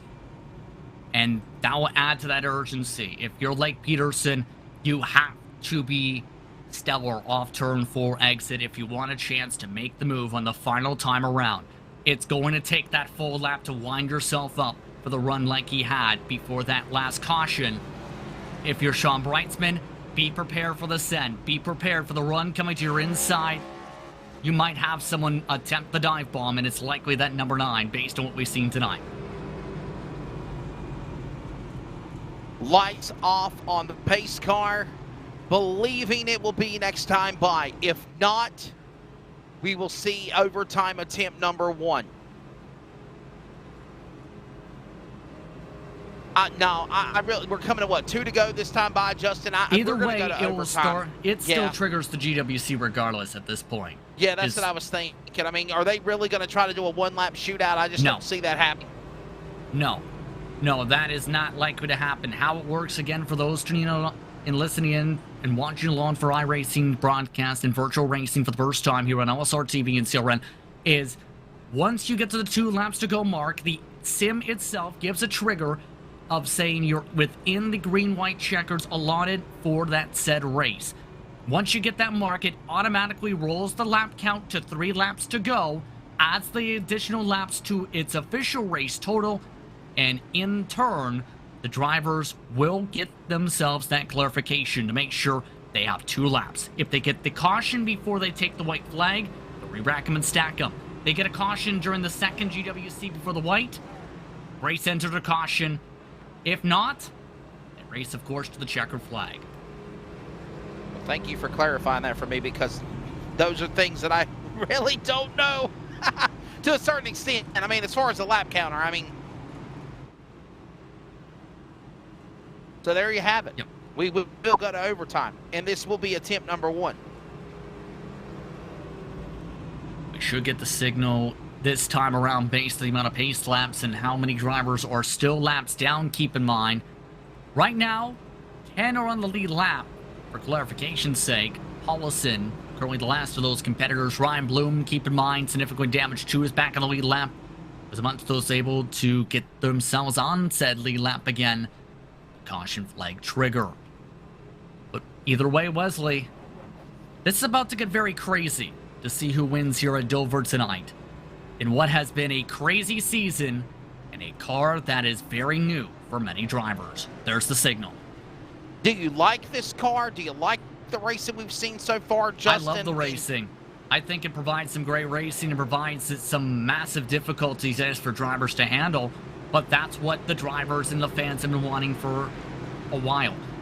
Cars that are difficult to drive up with, and guess what? If you know how to drive this machine, it really showcases how talented you are as a competitor. Hence, look at what happened to Watermelon Man out of Alva, Florida. Ross Chastain yesterday winning at Circuit of the Americas. What a show that was, and I've said this in the last 5 real Cup Series events with the next-gen car, just like on him with the Northwest Cup Series, they have not disappointed. Overtime number 1, it is set to go. Miles the Munster is ready to gobble them up in shootout time now. 2 attempts. If we get a chip before the white, we'll do it again for a final take 2. If the leader takes the white flag, wreckers or checkers on the CRN, 1 to go. Sean Breitzman, best restart he's had probably all night. 2 car lengths away from Peterson at the start-finish line, and he brings him to turn number 1 with 2 to go. His Toyota Camry tries to stay about a lane up, tries to diamond it off. Peterson with a big run down the backstretch. Breitzman goes defensive inside into turn 3. Peterson outside. Peterson hard on the brakes. Breitzman tries to wrap it. Contact behind the caution. Dan West Jr. into the outside wall. He collects James Viney. Lowther gets by. Toby Ritters gets collected. More cars involved. And caution coming out over the racetrack, and I believe Robert Gamble might have got a piece of that. The golden red car, I want to say it was Toby Ritters, but it all started right here with attack between Dennis Moore and Dan West Jr. coming to the back straight away for the white. Justin for 3rd spot. He got to the left rear.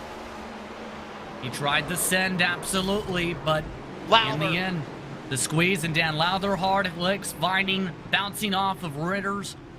It was Ritters. It was Ritters. Okay. Oh, But man. But you know who got the scoring loop? Lake Peterson with his send to the outside. He's in the lead again. Timing and scoring updates with scoring loop around the racetrack, just like real NASCAR for iRacing on the sim. And it is now being said that Lake Peterson is the leader at the time of caution at the scoring loop. He goes back to P1.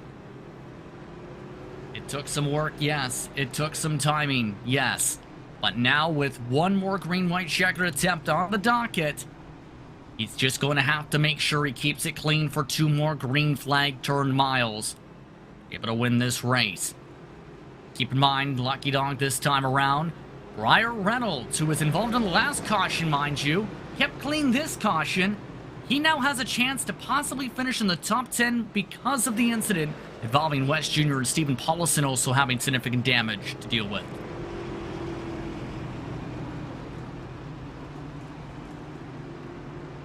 Shootout time, up here tonight. Second attempt. Oh, Justin, hold your breath. We're not done, JP. I don't think Blake Peterson has taken a breath quite yet. Outside of the breath to be able to maintain oxygen. But you get what I mean.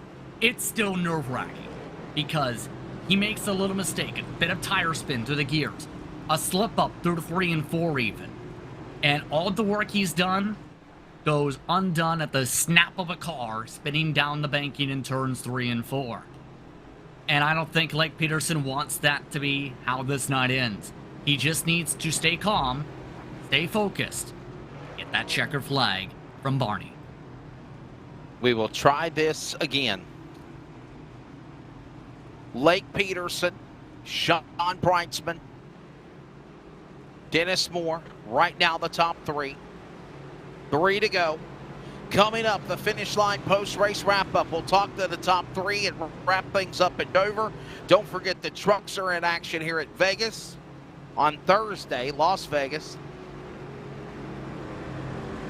And I believe, Justin, on the Sim next week for the Cup Series in Season 3 with the first of the next-gen car.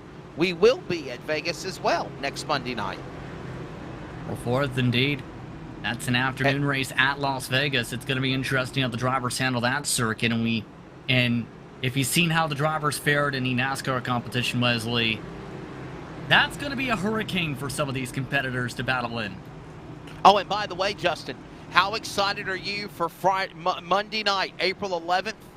The Bristol Dirt Race for the Northwest Cup Series. The trucks put on one hell of a show on Thursday night, won by Devin West 2 years in a row, and now Devin West will try to become a repeat winner in the Cup Series as well.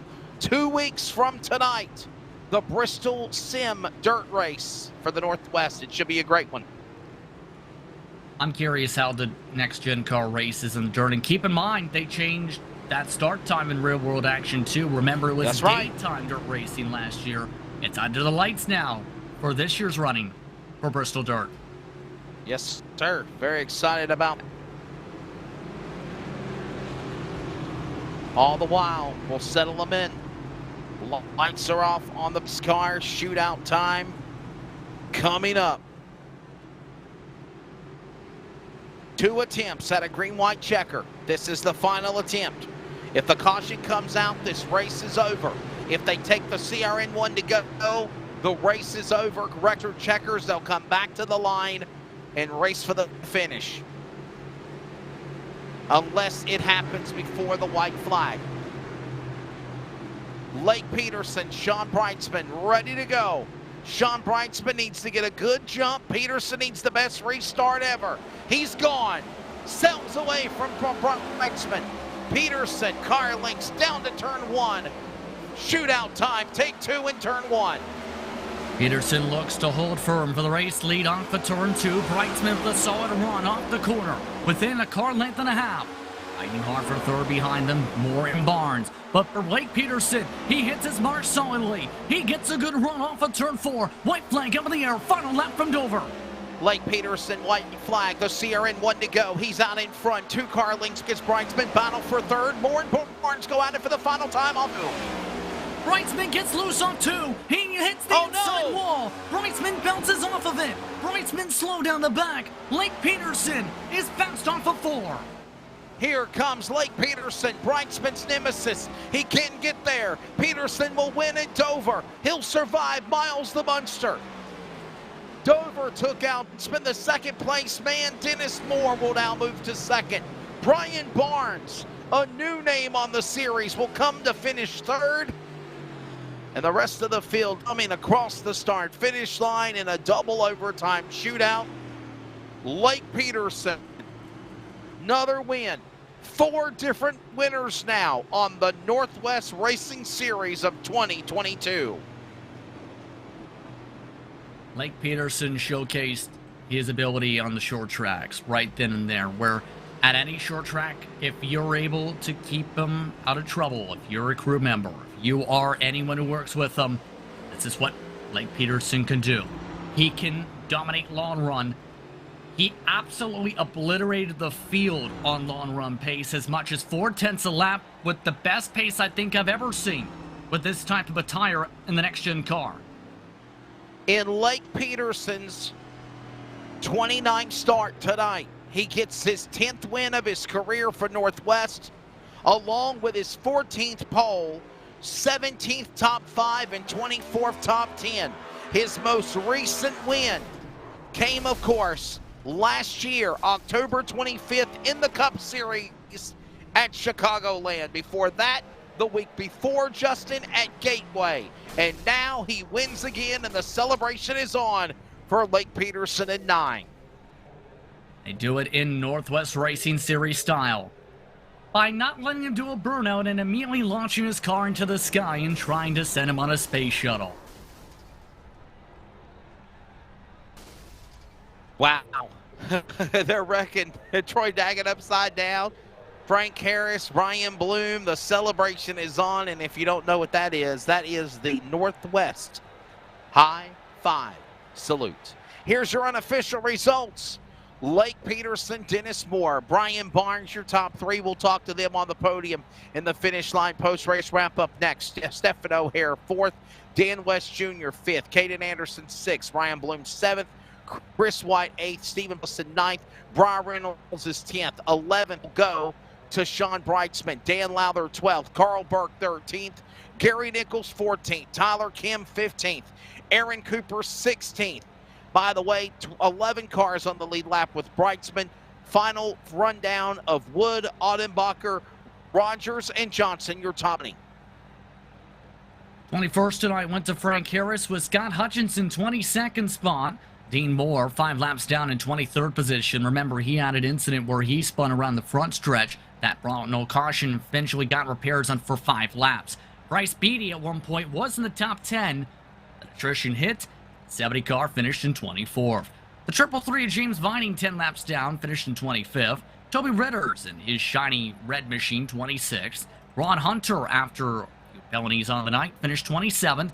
Vinnie McDonald finished 28th, 14 laps down. Troy Daggett at one point was a contender for the top 10 as well, and 29th is where his night ends, though. Tyler King, he ended the night upside down in 30th. Chris Camary, 31st tonight, 22 laps down on the ticker, with Bruce Lee Weaver, 32nd. Robert Gamble, 33rd, and one of the big depressor lines for the season, that is Cole Raz's campaign, 42 laps down after technical issues, 34th is where his night ends. Roy Grande, after a wreck down the backstretch, finished 35th. BJ Duvall, 36th. Jeff Stabnow, with a mix of incidents and technical issues, finished 37th. Ryan Maines, after an early spin, finished 38th. Justin Yee, the situation for him was complicated, where he had an issue in qualifying, then accidentally quit the sim while trying to go to his pit menu under the opening laps of the race. He finishes 39th, and Ortega didn't complete all the laps himself either, was involved in both the early cautions. He finished 40th. So that is the way they finish for round number 4 unofficially for the Northwest Cup Series here tonight at Dover. Next week it's on to Vegas. Thursday night the trucks are at Vegas, and we're going to step away. iRacing on LSRTV, those listening on the Community Radio Network. Coming up next, the finish line. Post-race up, we'll talk to the top 3. Justin and I'll wrap things up here from Miles the Munster at Dover Motor Speedway. It offered a lot and packed its punch, but in the end, Lake Peterson from the pole gets his 10th win of his career tonight.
It's time for the Finish Line post-race wrap-up. Finish Line every Wednesday afternoon on Fox Sports Radio affiliates throughout the Carolinas, iHeartRadio, and the Community Radio Network, and with video interviews live on thanks to LSR Productions. This week's guest lineup includes Bubba Pollard, winner at Cordell in the Spring Nationals for the Southern Super Series, Chad McCumbee, Robert Eller, Caleb Petty, the Smart Modified winner, Chris Ferguson, Austin Holcomb, and Michael Brown. Tune in. Great guest lineup for Dirt and Pavement this Wednesday afternoon. We're going to go down and talk to the runner-up of the race, Dennis Moore, the number 44 Beaver State Racing entry. Dennis, what a drive. What a survival. Miles the Munster was not friendly tonight. You settled, though, for second. Yeah, you said it right. It was definitely survival. I thought it was good to finally get a green flag run and pit under green flag. Hadn't practiced it at all because I thought we'd be under caution quite a bit. Thought we had a top 5 car on the long run. Short run, maybe top 10. Lake was definitely the class of the field, so congratulations to him. And you mentioned a bit of that difficulty when it comes to tonight because Dover has a notorious reputation on the sim of eating tires for breakfast, lunch, and dinner as well making them for dessert. And it was a very long run that became one of the major key points of the night. Talk us through your process of thinking what was going on as the laps ticked ahead and drivers started to have to come in for green flag stops. Well, to be honest, I was just trying to time it right so that we didn't get caught a lap down with a caution if we pit too early. So I waited as long as I thought I could. Probably could wait another 5 laps, and then unfortunately we still got caught a lap down because of a late wreck after green flag pit stops. Man, I'll tell you what, Dennis, this finish, survival, what's your to the next-gen cars so far in the first 4 weeks of competition? And it's got to be a confidence booster to know you can get a car to do well and try to win with soon. Yeah, the next-gen cars are a lot of fun. You definitely have to drive them. It just doesn't stick to the track like the old whatever you call the Gen 6 or whatever. You got to wheel them a little bit and save your right front for sure. Well, man, it's on to the next one, on to Vegas, which is definitely not similar to this for sure. So a good run, second place. Go ahead and thank your sponsors. Yeah, first of all, I'd like to apologize to Dan West. That first overtime period, I got into him, wrecked him, ruined his race. I think he might have finished top 5, but still, he might have had a chance at the win.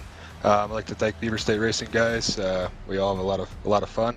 Looking forward to the truck race. I'd like to thank LSRTV and everyone in Northwest Racing Series. There you go. There's the thoughts of Beaver State Racing driver number 44. Dennis Moore will finish in the number position. Brian Barnes, we're trying to get a hold of him, and I believe he's available, but I want to give him props to up 8 spots in the race tonight, finishing in 3rd for the driver of the number 4. Victory lane we go. 4 different winners in 4 races. He picks up now in his, of course, number 9 machine, his 10th win and his 29th start.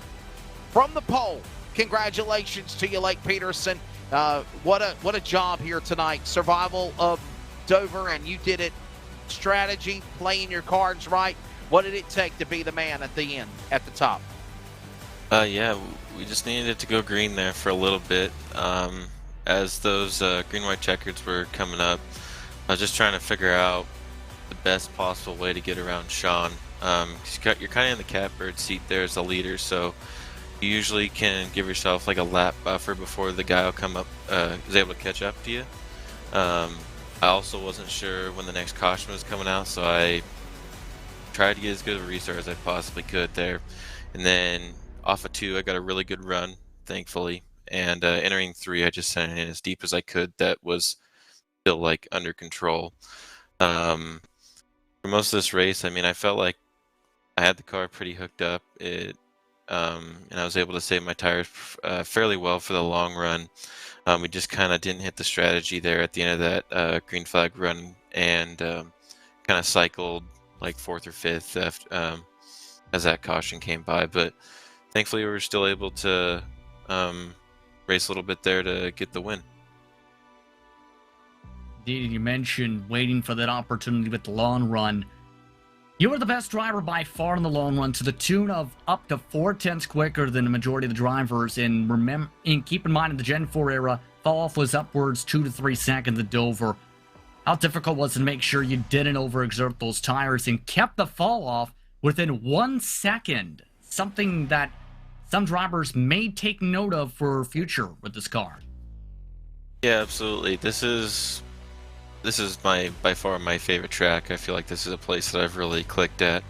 The line I like to run here kind of bodes well with the long run. I try and take it pretty easy those first 15 to 20 laps, and then once it starts to get into a groove and settle out, I just kind of it sets sail from there. Yeah, just trying to make sure I didn't wear that right front out and still getting it to rotate center off was the key there. I mean, yeah, this car's a handful, so you got to really take care of your stuff over the course of these runs, and that was just I was really focusing on for this race over the course of that long green run. And this was a fun race. I know it had a lot of action at the beginning, and then there was that long green flag run, the settling of green flag pit stops. Did that change the strategy, obviously, but then you methodically had to try to get back in it to be the winner tonight? Yeah, absolutely. I mean, honestly, I'm still curious if Sean would have been able to make it to the end there, because he had pit, I don't know, lap 39 to 40-ish. So I'm thinking he probably could have made it on fuel, would have been my guess, based on how many caution laps we had. So I was a lap behind him, so I don't know if I would have been able to catch back up. Maybe the caution was a blessing there in disguise. Initially when it came out, I wasn't totally for it because I knew I was gonna have to pit and I'd be behind those guys that had stayed out. But I mean, thankfully I just had a really good restart there at the end and was able to capitalize on the opportunity. I believe Sean was fighting his car a little bit there in 1 and 2 off that last restart and wasn't able to get a clean exit off. And yeah, I just tried to make the most of the opportunity into 3 and send it in as deep as I could. He makes the 4th different winner of the season in his 10th career win into the Northwest. The driver of the number 9, Lakerson Lake. Thank your sponsors and congratulations. Thank you. I'd like to thank everyone at Ski Fleet Enterprises and KAR. Definitely want to thank the admins and Sean, Jeff, everyone that puts on this league. This was a really fun race. I really enjoy coming to Dover. It's by far my favorite place. Thank everyone at LSRTV. Really enjoy going watching these broadcasts after the race. I think it's something cool to look back on, and other events that you put on as well. You really highlight the positives in sim racing and the cool things that happens within this community. And Phoenix Designs for putting on these slick paint schemes. So yeah, thank you guys and really appreciate it this week. 10th win of his career, 4th different winner, as I said, on the series this year for the Northwest Racing Series and Cup. That is Lake Peterson. And that has been the Finish Line post-race wrap-up. Quick break. When we return, Justin Prince and myself will wrap things up here at Dover. Hey, it's broadcast personality Wesley Outland, and for the 2nd year in a row, the Community Radio Network is excited to also be the voice of iRacing on LSRTV every Monday and Thursday night with the Northwest Racing Series for Cup and Truck. Join yours truly, Justin Prince and Samuel Dyer, every week as they race towards a championship. We're also on the radio in the Triangle, in the Raleigh-Durham, North Carolina area at 87.5 WCRN, and anywhere worldwide at wearecrn.com. Click play. Check out the coverage, the power of radio to the imagination of the listener, esports style. We are the Community Radio Network, the voice of iRacing on LSR-TV. Check it out when you can, and replays are always up too.